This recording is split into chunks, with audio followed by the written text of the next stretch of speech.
Olá, a paz do Senhor Jesus Cristo, muito bem-vindo aqui ao meu canal, Pastor Wesley José. Estamos aqui mais uma vez para a nossa lição da classe dos jovens, o perigo das tentações. Hoje, a lição de número 10, trataremos a respeito da interpretação das Escrituras, interpretando erroneamente as Escrituras é o tema da lição, interpretando erroneamente as Escrituras.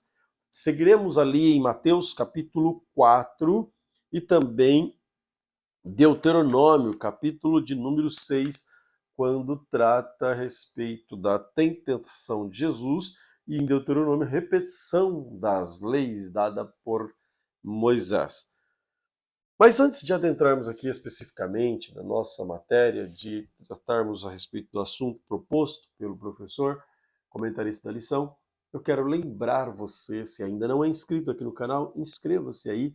É uma maneira muito fácil, simples de você me abençoar esse canal, para que ele cresça e mais pessoas sejam alcançadas pela palavra de Deus.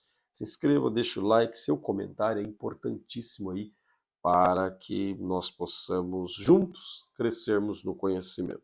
Então vamos à lição. O texto bíblico da nossa lição está no livro do Êxodo. O texto principal está no livro de Êxodo, capítulo 17, versículo 7. Olha o que diz lá. E chamou o nome daquele lugar Massa e Meribá, por causa da contenda dos filhos de Israel, porque tentaram ao Senhor, dizendo: esta está o Senhor no meio de nós ou não? Veja, vou repetir, porque enrolei aqui, né? E chamou o nome daquele lugar Massa e Meribá, por causa da contenda dos filhos de Israel, e porque tentaram ao Senhor, dizendo: está o Senhor no meio de nós ou não? Isto aqui é um problemaço. Nós vamos discutir mais detalhadamente lá no terceiro tópico da lição. Mas veja, dentro do contexto do versículo 1 até o versículo 7, 8 aqui, de Êxodo capítulo 17, você vê o povo vindo, sai do Egito, atravessa o Mar Vermelho e chega no deserto de Sim, logo no início da caminhada. No início da caminhada, então, eles chegando no deserto de Sim, não tem água. E o que o povo faz? Se levanta contra Moisés. Começam a murmurar contra Moisés, questiona a falta de água, diz que Moisés está trazendo eles para morrer de sede no deserto, para matar aquele povo ali. E Moisés acha que seria apedrejado, vai falar com Deus. E então Moisés repreende o povo, porque vocês estão contendendo contra o Senhor, mas aquele povo é obstinado, infelizmente. Então Deus orienta Moisés o que fazer, pega os anciãos, vai até o Monte Horebe e lá você vai ferir, leve a vara que você feriu o mar, agora você vai ferir também a rocha, e da rocha fluirá água. Mas a questão não é aqui a falta de água, a questão é eles tentaram a Deus. Massa. Por isso chamou o nome daquele lugar Massa. Massa significa exatamente tentação. Eles tentaram a Deus. Meribá significa contenda. Tentaram e contenderam contra o Senhor, questionando a presença de Deus naquele lugar, no meio do povo. Um povo que foi tirado da opressão do Egito com mãos fortes, com visualizações, participação, viram, usufruíram milagres poderosos que não mais existiram depois daqueles dos quais Deus realizou para tirar eles. E agora acaba de ver o mar se abrir e agora vem questionar a presença de Deus. É um problema. Mas deixa para nós falarmos a respeito disso lá no terceiro tópico, para não esgotarmos aqui, anteciparmos a nossa lição. O resumo da lição hoje é: a segunda tentação pela qual Jesus passou, a primeira tentação é aquela que Satanás tenta Jesus em suas necessidades físicas. propondo pão pós 40 dias de jejum. Faça com que essa pedra se transforme em pão. Nós já falamos disso na aula passada. Se você quiser, você pode ir na playlist do canal e assistir a aula anterior, de número 9. Então, essa segunda tentação da qual Jesus passou nos remete a interpretar e aplicar mal o texto das Escrituras, forçando Deus a fazer a nossa vontade. É pegar a palavra de Deus, ler um texto completamente isolado e condicionar aquilo à nossa situação, aquilo que eu quero, aquilo que eu preciso, e Deus, a tua palavra está dizendo isso. E quando na verdade não é isso que a Bíblia quer dizer. Então, cuidado, cuidado com isso, interpretar. O que é interpretação? Interpretação é extrair do texto aquilo que ele quer dizer. É você compreender o espírito da lei, o espírito do texto, aquilo que o autor queria dizer. Para você interpretar um texto corretamente, você tem que pensar como autor, ser empático ao autor, estar na situação do autor, conhecer do contexto que o autor está situado e o que é que está acontecendo ao redor dele, a linguagem que ele está utilizando, para então você interpretar corretamente uma afirmação, uma frase, uma assertiva. O problema grande, de modo geral, isso não está apenas na interpretação bíblica, mas de modo geral, e infelizmente, nós temos grande parte dos nossos irmãos do povo brasileiro que não tiveram uma boa educação. E isso também implica na má interpretação bíblica, porque se nós somos, em grande parte do povo brasileiro, analfabetos funcionais, não temos uma boa compreensão de texto, apenas aquelas compreensão e interpretações simples, automaticamente, quando pegamos a palavra de Deus, faremos também uma interpretação errônea, equivocada, que pode trazer problemas de compreensão e muitos que nós temos visto nos dia a dia aí, pelo mundo afora. Enfim, então, interpretar a princípio, depois nós vamos falar algumas regras de interpretação, mas vamos seguir a lição aqui. Interpretar é compreender aquilo que o texto, que o autor do texto está querendo ensinar, dizer, informar para, e às vezes numa frase ele está trazendo muito mais coisas. Ela está implícita ao texto muitas outras informações. O texto da lição hoje, o texto bíblico, é Mateus capítulo 4, do 5 ao 7, que vai falar a respeito aqui quando o diabo transporta Jesus Cristo estava no deserto, 40 dias, foi conduzido pelo Espírito para o deserto, 40 dias, 40 noites, jejua, ora, agora o diabo chega e começa a tentá-lo.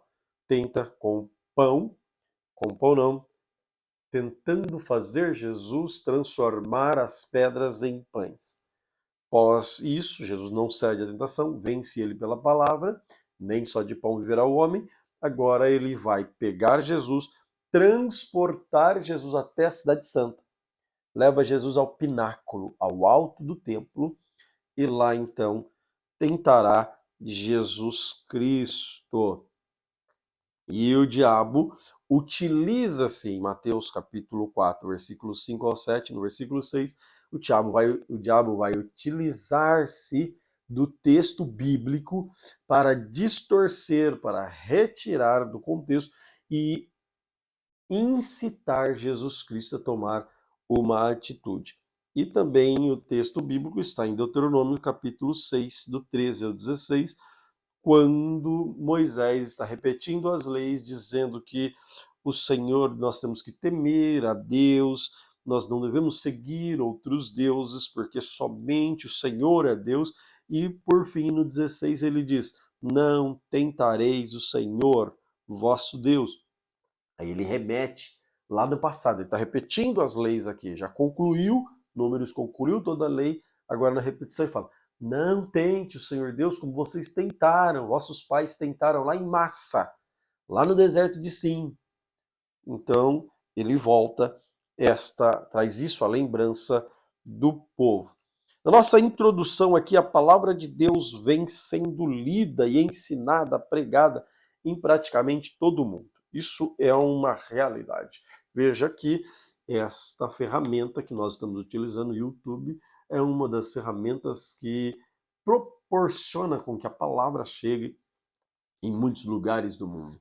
E ainda aqueles que viajam mundo afora pregando, as pessoas que estão em cada um dos rincões dessa terra pregando a palavra de Deus. E a palavra de Deus tem um poder de mudar vidas e nos revela o que Deus deseja. E Deus deseja que sejamos salvos e concidadãos dos céus.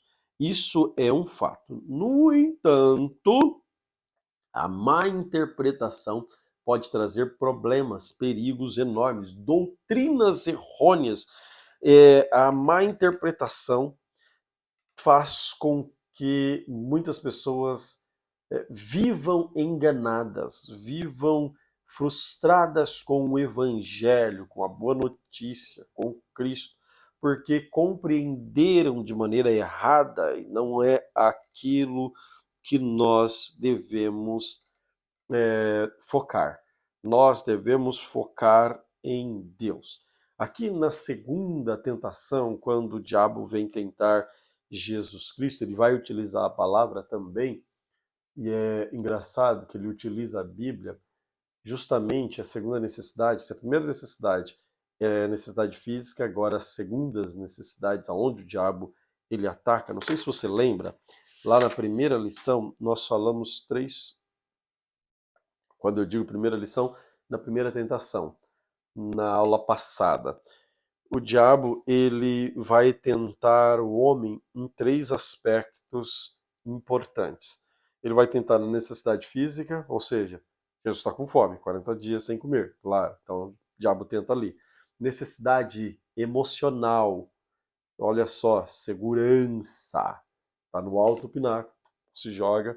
Peraí, você tem anjos a seu favor. Segurança. E por fim, que será a próxima lição, necessidades psicológicas, importância, poder e realizações, mas hoje nessa lição a necessidade é a emocional, segurança. O diabo ele vai tentar Jesus nesse aspecto e muitas das vezes também tenta o homem. Então ele pega Jesus, primeiro tópico da lição. Antecipando aqui, vamos caminhar da introdução para a mudando de cenário. Lembra? Jesus estava no deserto. Depois disso, que é tentado ali, ele não transforma a pedra em pão.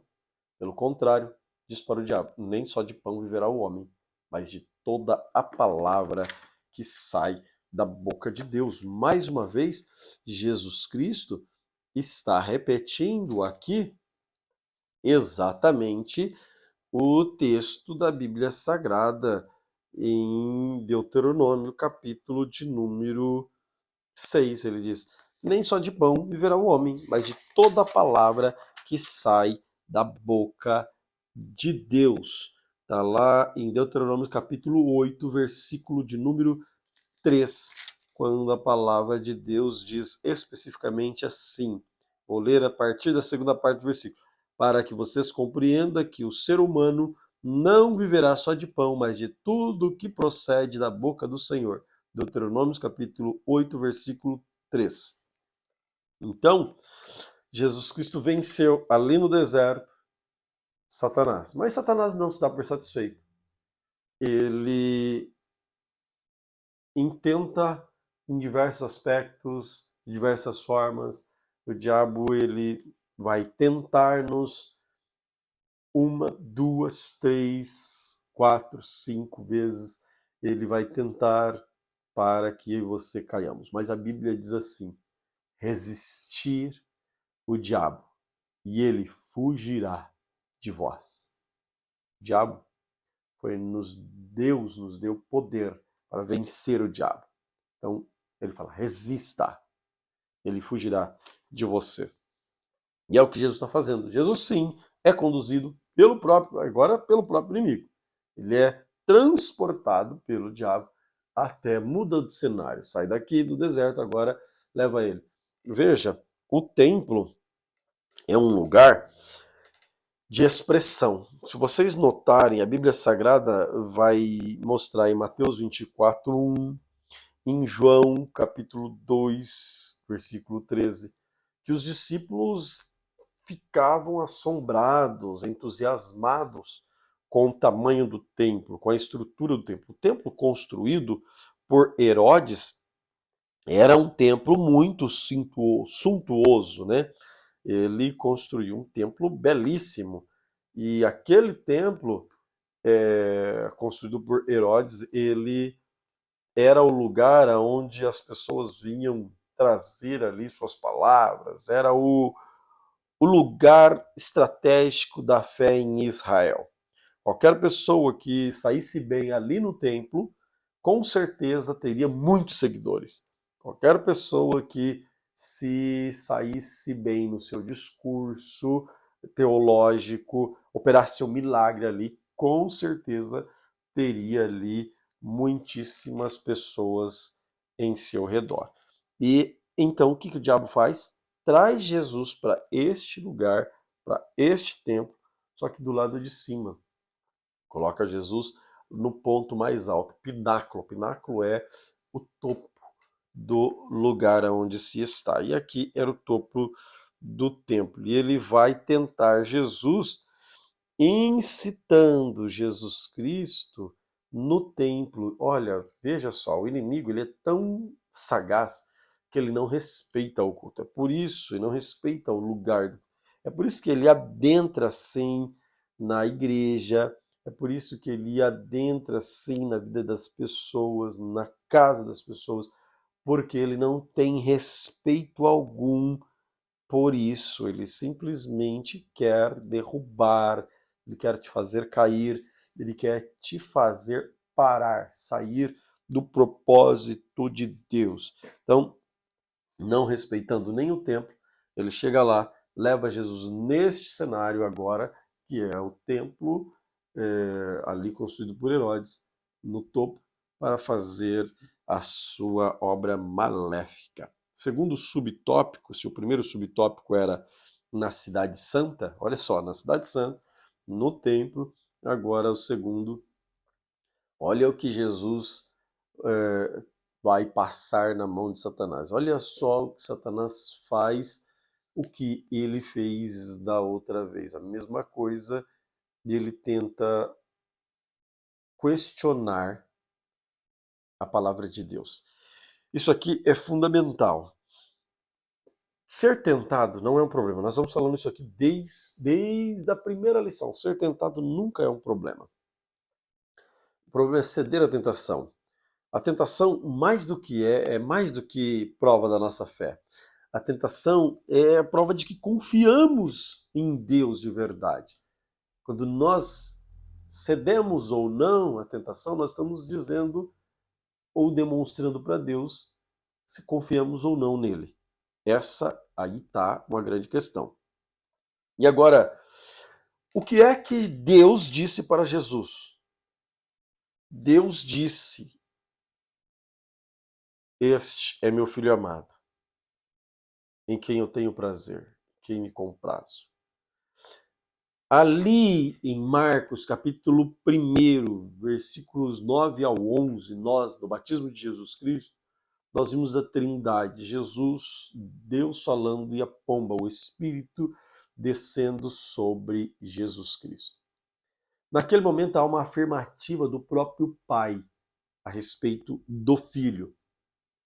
E o diabo ele quer confundir a mente de Jesus, questionando: se tu és, colocando em xeque, dúvida, se ele realmente é, se as palavras de Deus realmente tinham peso na vida dele. E o diabo faz isso conosco. Ele tenta colocar em dúvida aquilo que Deus falou a seu respeito. Foi o que aconteceu no Éden, é o que acontece diariamente em nossas vidas. O diabo tenta e tenta questionar. Ele diz: se tu és filho de Deus, peraí, o próprio Deus havia dito que ele é filho de Deus. Por isso, nós não precisamos dar ouvidos aos que duvidam daquilo que Deus falou a nosso respeito. Isso aqui é interessantíssimo e é uma verdade. As pessoas que trabalham como coaches vivem afirmando isso, que o que importa é o que você pensa a seu respeito e não o que outros pensam a seu respeito.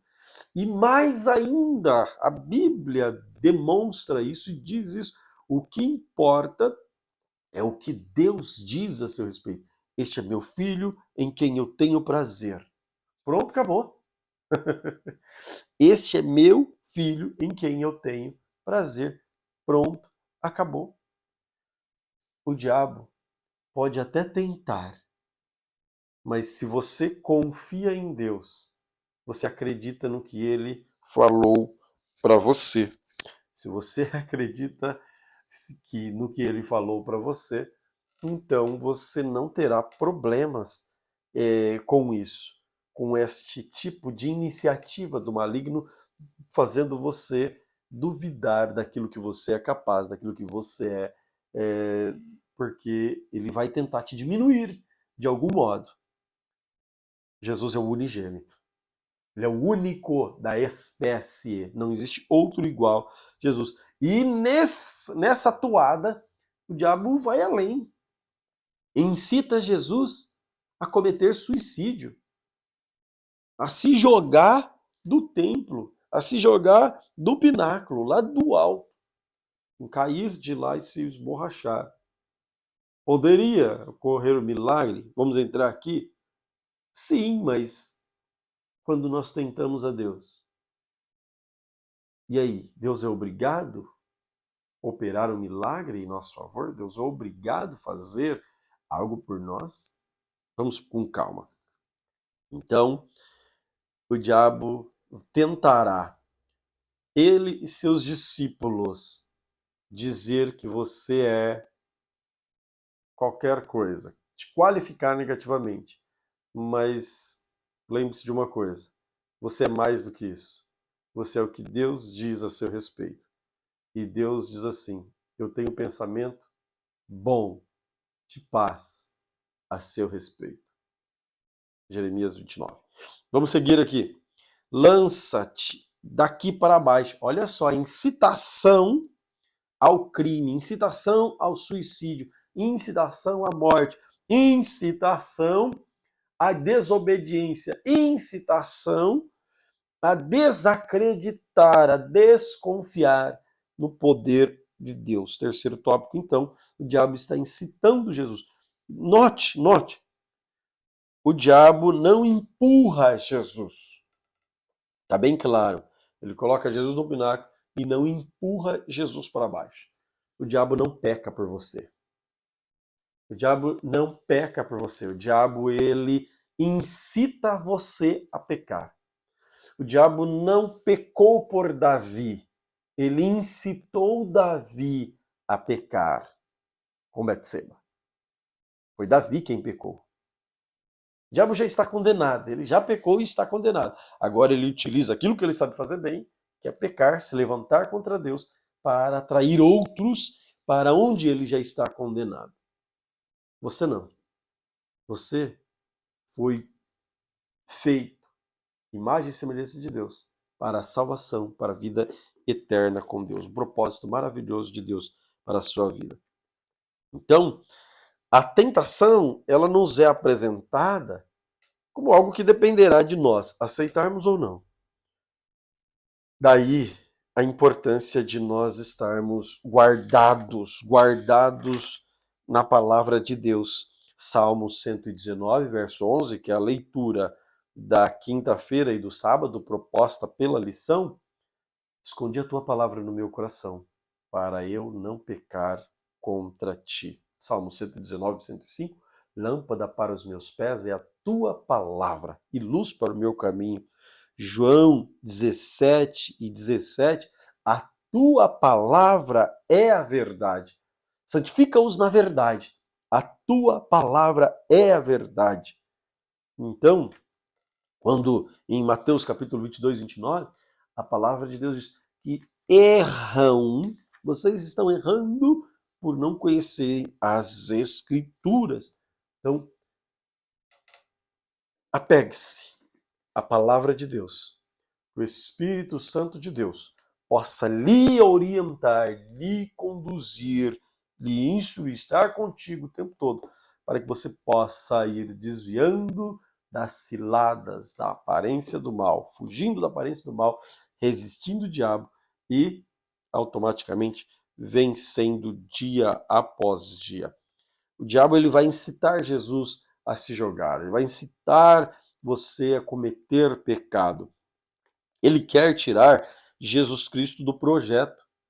Porque se Jesus pula, Deus poderia fazer um milagre. Olha só, diante de tanta gente que vem visitar aquele suntuoso templo, aquela maravilha de templo, Jesus Cristo caindo, de repente, os anjos pegam Jesus e traz ele devagarzinho.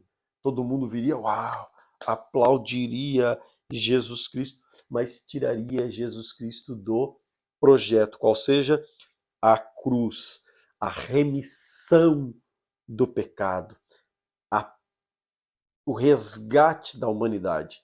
Então, era isso que o diabo queria, tirar Jesus do objetivo. E é isso que o diabo quer com você, tirar você do foco, tirar você do objetivo. Nosso foco é um só.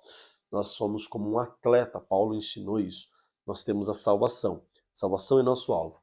E nós vamos correndo rumo à coroa. Não a coroa corruptível, mas uma incorruptível, que será entregue a nós no céu de glória.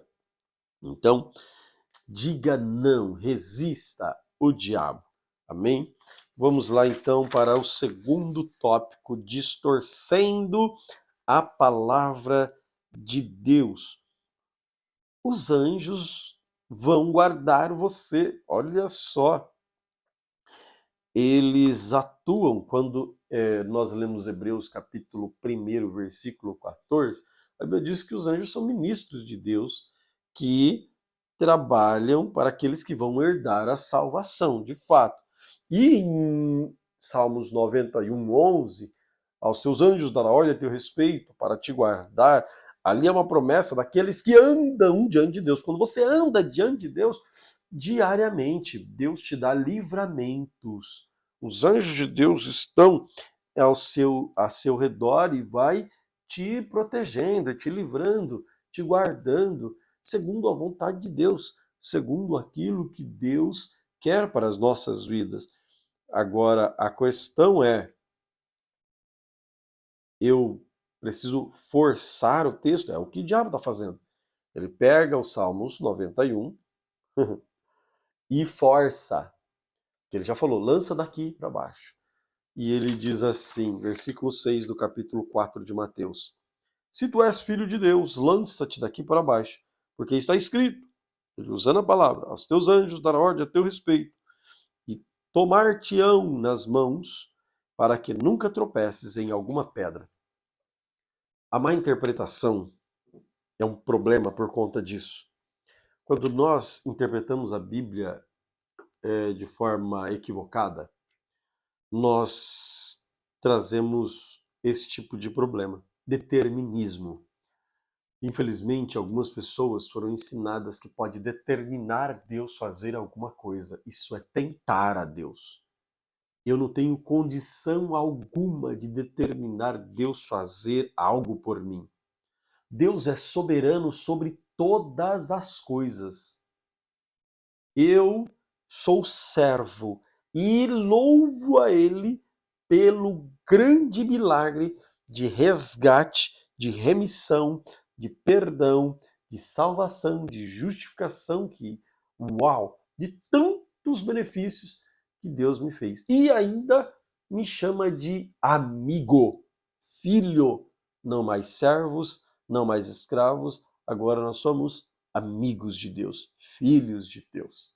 Então, a má interpretação, ela faz você perder o objeto central, que é a boa notícia, o evangelho, para trazer a Bíblia para o seu objetivo pessoal, para aquilo que você quer. Eu necessito de algo, deixa eu achar um texto na Bíblia que encaixa aqui. Senhor, a tua palavra está dizendo, então, o senhor precisa fazer isso. Errado, equivocado.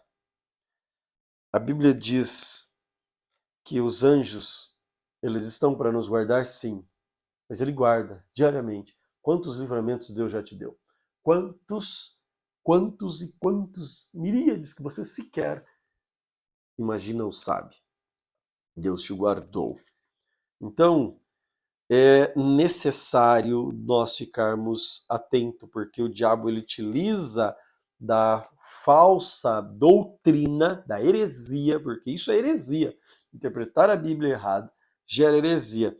Estas hostes criam doutrinas de demônio, ou seja, heresias, induzindo os incautos, aqueles que não conhecem, aqueles que não leem, aqueles que, infelizmente, só ouvem, não buscam conhecimento, a lerem as escrituras pela metade. Olha só, essas doutrinas do demônio induzem os incautos a lerem a Bíblia pela metade, não lê no todo, desrespeitando as regras de interpretação já definidas, soprando ventos de doutrinas errôneas e heresias para o povo de Deus.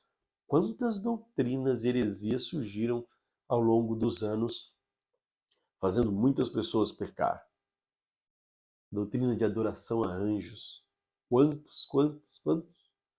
Aí não ficaram adorando anjos por tempo, até que vieram os apologetas, que estudam a palavra de Deus, que interpretam. Vamos rapidinho. Que regras de interpretação são essas? Ó, vou te dar aqui pelo menos 5 regras básicas.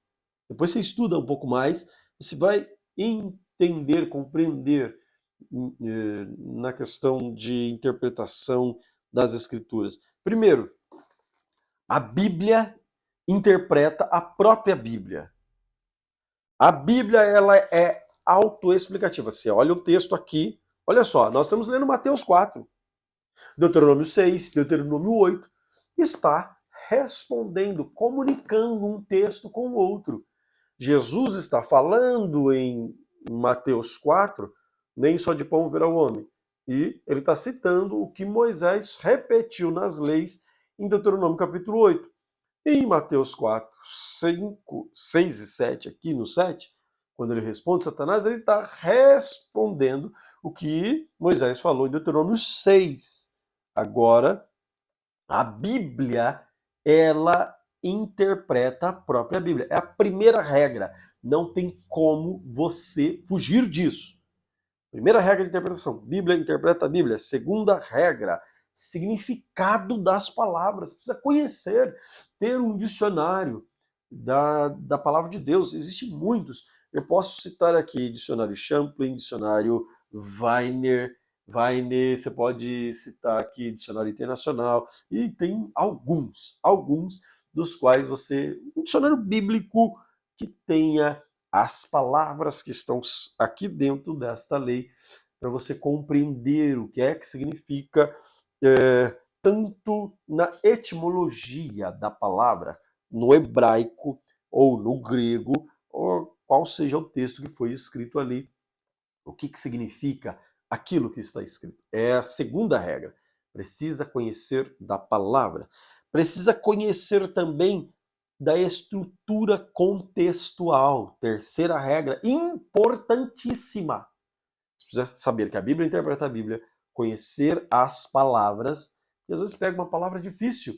Por exemplo, você está lendo aqui no textuário que diz assim: e chamou o nome daquele lugar Massa e Meribá, por causa da contenda dos filhos de Israel. O que é massa? Precisa saber que massa no hebraico, é tentação, e Meribá é contenda. Então você precisa conhecer da palavra e conhecer do contexto. Terceira regra de interpretação da Bíblia, conhecer do contexto. Ou seja, se você não saber que naquele contexto ali, quando o nome daquele lugar passou a ser chamado Massa e Meribá, por quê? Porque o povo estava caminhando do Egito para o deserto, passaram o Mar Vermelho, chegaram diante do deserto de Sim e não tinha água. É o contexto que está inserido aquela palavra, aquela frase, aquela lição, para você poder compreender o que o autor quer dizer. Lembra que nós estávamos falando lá no início da lição? Interpretação é entender o espírito do texto, o que aquele que escreveu quer dizer. Então, a Bíblia como um todo, a Bíblia interpreta a Bíblia, conhecer da palavra, conhecer também do contexto, compreender a literatura que você está lendo. Por exemplo, você está lendo aqui no Pentateuco, o início, está lendo as leis, você está lendo de Josué para frente, você está lendo livros históricos, você está lendo de Jó para frente, você está lendo poemas, salmos, você vai pegar os profetas, Isaías, Jeremias, Ezequiel e assim por diante, você começa a entender os livros proféticos, tanto os maiores quanto menores, e assim por diante. Você precisa compreender essa estrutura, a forma de linguagem que foi escrito para você também entender quando é que alguém está louvando a Deus, quando é que, poxa, certa ocasião, alguém saiu até no jornal, pegou o texto lá de Oséias, quando Deus falou para o profeta ele casar-se com uma mulher adúltera, e alguém, infelizmente, pela ignorância, pela falta de conhecimento de básico, por ser um analfabeto funcional, ele simplesmente pegou e interpretou ali, pega uma mulher e adultera com ela. Questão de leitura, interpretação básica, confundiu a palavra.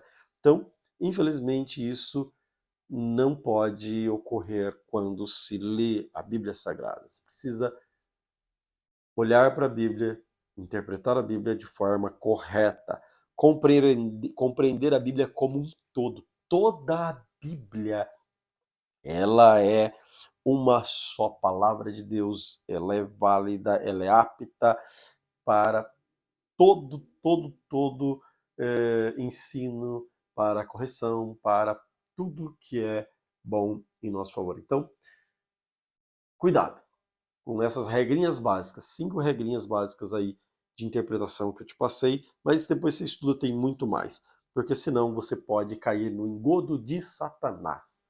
Ele vai te convencer do que você está lendo precisa isoladamente, Deus é obrigado a fazer. Não, jamais. Alguém fala, olha, debaixo das suas asas estarei seguro. Espera aí. Para estar debaixo das asas e estar seguros, tem que habitar no esconderijo do Altíssimo. O camarada habita nas tendas dos ímpios e aí acha que porque clama a Deus tem que estar seguro. Não, não é assim. Então, aquele que habita no esconderijo, habitar é permanecer, fazer residência, viver ali. Não é no momento de angústia, vem correndo, agora me socorre. Calma. Por isso que a Bíblia tem que ser interpretada direito. Então, os anjos vão te guardar. Jesus Cristo olhou e compreendeu isso. essa má interpretação, essa forçação do texto que o diabo fez. Jesus Cristo, ele olha para aquilo, observa. Nossa, Jesus Cristo é maravilhoso. Vamos para o segundo subtópico. Os milagres são obrigatórios? Espera aí. É um equívoco enorme quando alguém diz que se você não vive de milagre em milagre, olha, então você não tem fé, então você tem uma vida que não tem muita comunhão com Deus, você não tem uma vida espiritual. Isso é completamente errado, equivocado, antibíblico, não tem nada de Bíblia, porque milagres não são obrigatórios. Deus opera milagre diariamente. Quer ver? Você dormiu, seu corpo desligou-se. Pela manhã, você acordou. Foi porque Deus te sustentou, senão você nem tinha levantado. Pronto. Milagre de Deus na sua vida. Olha que maravilhoso. Então, diariamente, Deus faz milagres de sustento, abre portas de salvação, de transformação. Então, Deus nos livra do mal, de tantas coisas. São milagres que Deus faz. Mas, às vezes, nós queremos condicionar Deus segundo a textos completamente isolados para Deus fazer milagre por nós. Deus não é obrigado. E a sua comunhão não está condicionada à quantidade de milagres que ele faz. Jamais não condicione a sua vida com Deus com movimentos, com espetáculos, não, nunca. Eu gosto muito de utilizar aquele texto quando Elias está na caverna. De repente, veio um grande terremoto e Deus não estava. Não falou depois do terremoto. Veio fogo. Deus não falou no meio do fogo. O vento, não, mas a brisa suave. Deus veio e falou após a brisa suave. Deus pode sim se manifestar de outras formas? Pode, pode. É só você olhar para o livro de Jó. Deus falou do redemoinho. E assim por diante. Deus usa lá no Deuteronômio, quando Deus fala no Êxodo, quando Deus fala com o povo, Deus fala da montanha e o monte abala, há fumaças espessas em volta e o povo fica com medo, trovões. Então, Deus pode usar isso de maneiras diversas, mas não condicione Deus a uma caixa. Não coloque Deus dentro de um quadradinho e acha que ele tem que fazer aquilo. Então sua vida não tem que viver condicionada a milagres, a realizações, a espetáculos. Não.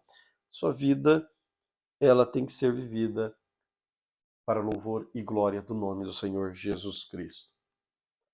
E a hora que você compreender isso, então você apreciará milagres diariamente na sua vida, você vai glorificar o nome do Senhor. Se Jesus cedesse à tentação e fosse guardado pelos anjos, provavelmente ele atrairia muitas multidões. Contudo, a mensagem do evangelho não pode se tornar um espetáculo. Não. Imagina só. A mensagem seria um espetáculo e não a salvação. Não era esse o objetivo de Jesus. Terceiro subtópico aqui do segundo tópico. Podemos fazer o que quiser? Esse é o problema. Segunda tentação nos mostra que não podemos fazer a nossa própria vontade. Nós não podemos pegar a Bíblia Sagrada e fazer aquilo que queremos. A Bíblia está dizendo assim, quando nós oramos, Mateus capítulo 6, verso 10, diz assim, seja feita a tua vontade, na oração do Pai Nosso, seja feita a tua vontade, assim na terra como no céu. Não é a minha vontade. Eu até quero, imagina, espetáculo, maravilhoso, mas é a vontade de Deus? Então, ouça, seja sensível à voz do Espírito que habita em você para que você não faça, não caia no engodo de Satanás.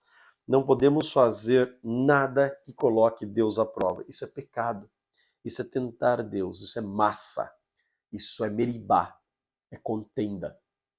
Toda vez que você coloca Deus à prova, você faz uma situação e provoca Deus. Agora Deus está na parede. Ou ele faz ou faz. Determinismo, cuidado com isso. Pelo amor de Deus, isso aí é antibíblico. Eu determino que Deus vem. Eu determino na minha vida, eu determino. Quem determina o quê? Nós pedimos em nome de Jesus. Pela graça e misericórdia, ele faz. E se for a vontade dele, se não for, as coisas continuam do mesmo jeito que estão. Porque ele sabe o que é bom e agradável para nós. Então, não temos o direito de realizar certas ações e acreditar que Deus tem a obrigação de fazer. Isso é equivocado, completamente antibíblico. Não podemos fazer, por exemplo, do texto de Filipenses 4:13, que diz: posso todas as coisas naquele que me fortalece. Cuidado com isso. Cuidado com esse texto. Isso não é salvo-conduta para que venhamos fazer o que Deus ordenou para não fazermos. Cuidado com isso. Muita gente utiliza, posta nas redes, coloca isso, aquilo outro. Não é bem assim. Entenda o que Paulo está dizendo. O contexto de Paulo. Regras de interpretação. Volte lá, volta o vídeo um pouquinho aí, veja a regra de interpretação e entenda o que é que Paulo está querendo dizer quando ele fala. Veja os sofrimentos que ele passou, as lutas que ele sofreu para ele soltar essa frase aqui. Terceiro subtópico, último tópico da nossa lição, diz assim: o povo no deserto. Aí volta ali ao que Jesus vai falar. Jesus traz a Bíblia, Jesus traz o texto bíblico para derrotar Satanás. A palavra de Deus, ela é apta para ceifar o reino das trevas, para mutilar o inimigo. E aí Jesus Cristo diz assim, ele vai trazer aqui o contexto, em uma frase, na resposta dele, nós vamos estudar aqui rapidamente o contexto. Lá no deserto, o problema era a falta de água? Para o povo, era a falta de água. Sede, claro, entrou no deserto, dá sede. A questão não é pedir água, o problema não é ter sede. O problema não foi esse. O problema de Êxodo 17, do 1 ao 7, não foi a falta de água. O problema foi a forma como as pessoas colocaram. E agora eu quero falar aqui com você, com o seu aluno, com você que está assistindo. Veja, quantas pessoas vivem questionando a Deus. Quantas pessoas condicionam se Deus é na vida dela pela situação que estão atravessando, pelo momento histórico, pelo momento financeiro, pelo momento físico, de saúde, emocional, social. Deus está comigo? Deus é na minha vida? Deus está conosco? Exatamente isto que este povo fizeram. E quando este povo questionaram a Deus, colocaram a presença de Deus em xeque, aqui morou o problema. Então, Deus está com você. Existe uma promessa que Jesus Cristo fez. E Deus não é homem para que minta. Eis que eu estou convosco todos os dias, até a consumação do século. E ele ratificou: eu vou para o Pai, mas não vos deixarei órfão. Enviarei outro da mesma espécie, o outro Consolador, o Espírito Santo, igualzinho a ele em espécie, ou igual a ele em essência. Deus, o Espírito Santo, está conosco. O problema apontado aqui, então, está em questionar se Deus está na nossa vida. Cuidado quando você questiona por conta da situação que você está enfrentando. Deus não é comigo, Deus não está na minha vida. Muita gente começa a ficar com essa síndrome de rabugentos lá do deserto, que por conta disso perderam o direito de entrar lá na Terra Prometida. Eles negaram que queriam entrar. É exatamente isso. Não tentarás ao Senhor. A resposta de Jesus é maravilhosa. Porque no deserto, quando o povo entra no deserto, Deus inicia um processo de amadurecimento naquele povo. Os hebreus precisam ser transformados para entrar na terra prometida, para Deus colocar ele no lugar. Imagina só, um povo vive 430 anos no Egito. No Egito tem idolatria, no Egito tem culturas e costumes completamente avessos aos princípios que Deus estabelece, ao que ele estabeleceria para este povo. Deus queria uma nação. Quando o povo sai, Êxodo 19, ali quando partindo do deserto de Refidim, da terra de Refidim, Deus diz, eu quero de vocês, vocês é um povo peculiar, uma nação santa, um povo eleito. Eu quero de vocês um povo diferente, uma nação peculiar, é única, singular. Então não poderia ser um povo que andava, que falava, que se vestia igual ao Egito. Tem que ser um povo diferente, que tem uma identidade própria. Então, quando Deus atrai, Oséias capítulo 2, versículo 14, porque eu atrairei você para o deserto para lhe falar ao seu coração. Deus traz esse povo para transformar. Respeite o tempo de Deus no deserto. Isso é muito bom, porque neste momento Deus está forjando, transformando, preparando-nos para o que Ele tem para nós. Mas, infelizmente, a atitude que eu tomo diante do deserto que Deus nos atraiu pode trazer consequências seríssimas. Se você tomar a atitude correta, você poderá usufruir. Vou dar um exemplo.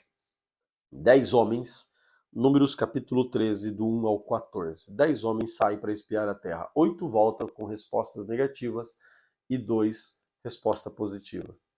Resultado das atitudes. 8 morrem no deserto. 2 entram na terra prometida.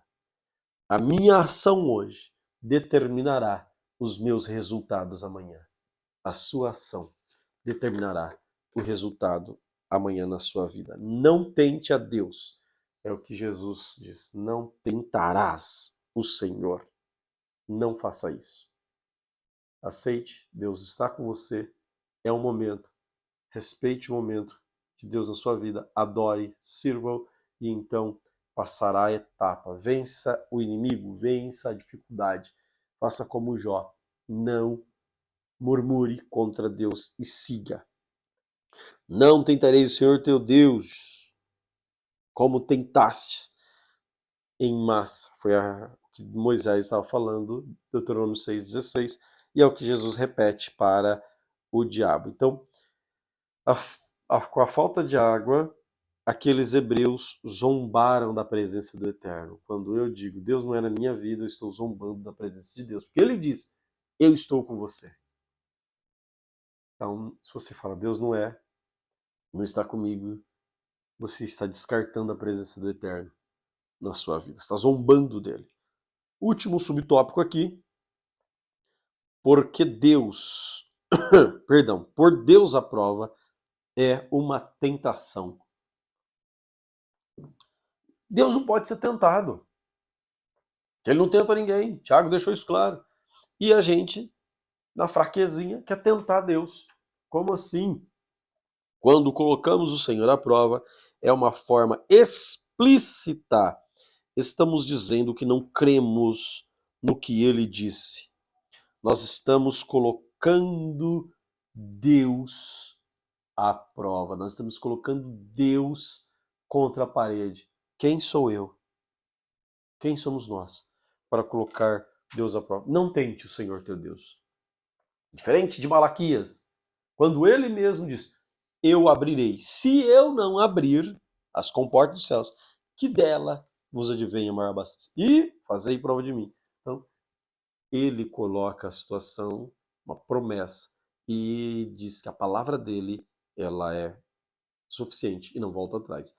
Nesse contexto, ele mesmo faz a condição. Se não acontecer isso, então você me prova. Não prove a Deus, não tente a Deus, não menospreze a presença de Deus na sua vida, interprete a Bíblia de maneira correta. Jamais utilize um texto fora de contexto, porque é pretexto para disseminação de heresias. Você é servo de Deus Altíssimo e não precisa ser usado pelo maligno para difundir doutrinas de demônios. Conclusão. Satanás provavelmente preferia ver Jesus no pináculo do templo, atraindo a atenção das pessoas, sendo um espetáculo. Jesus preferiu a cruz para atrair todos nós, nos salvar, perdoar, nos conduzir a Deus para passar a eternidade com Ele. Interpretar de forma errada a palavra de Deus pode ter implicações sérias para a vida do cristão. Satanás tentou Jesus a agir por conta própria, interpretando a palavra sem respeitar o seu devido contexto. Amém? Que Deus te abençoe de forma especial. Não esqueça, se inscreva, curta e deixe seu comentário. Deus te abençoe.